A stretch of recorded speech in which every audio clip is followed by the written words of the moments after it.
Two things fill the mind with ever new and increasing admiration and awe: the starry heavens above me and the moral law within me.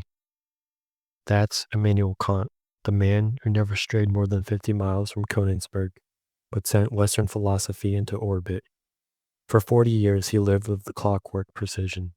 Same schedule, same walks, same tea. But inside that quiet routine was a mind that shook the foundations of metaphysics, morality, and science. This is the story of the man who turned philosophy inside out. Kant's career didn't start with fireworks, but in 1770, with his dissertation, he became a quiet storm. The real breakthrough came with the critique of pure reason. Here's his radical idea: we don't just receive knowledge from the world, we shape it. This was his revolution.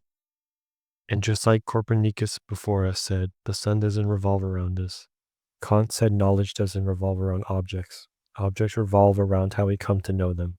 Space and time, not out there. We impose them on experience. Causation, substance, and unity, we don't find those in things. We structured the world the way through the pure concepts of understanding. Kant distinguished judgments as analytic or synthetic, and a priori or as a posterior. Then he asked, how is synthetic a priori knowledge possible? How do we know things that aren't just true by definition, but that also don't depend on experience? For example, mathematics, physics, and even some metaphysics. The answer? Because the mind is active, we supply the forms of intuition and the categories of the understanding to experience. But metaphysical claims about God, the soul, or the cosmos as a whole step beyond the bounds of possible experience, so Kant says we can't know them. Kant didn't stop at knowledge. He rewrote morality too. In the groundwork of the metaphysics of morals, Kant lays it out. To act morally is to act from duty, not inclination or outcome. What duty?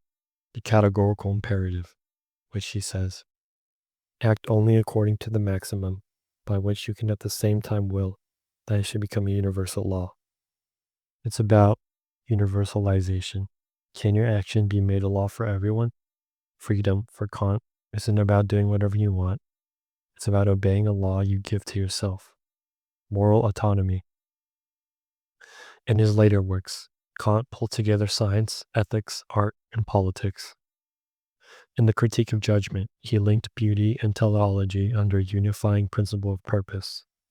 In Religion within the Bounds of Reason alone, he applied his critique to theology. And in Perpetual Peace, he argued for international cooperation, anticipating the League of Nations and the UN. And perhaps most famously in What is Enlightenment, he said, enlightenment is man's emergence from his self-imposed immaturity. Kant set limits on what we can know so we can make room for faith. He denied knowledge to metaphysics so that ethics and reason could breathe. He gave philosophy a framework that outlived empires, and his fingerprints are on everything from cognitive science to deontology to the way we define what it means to act rational.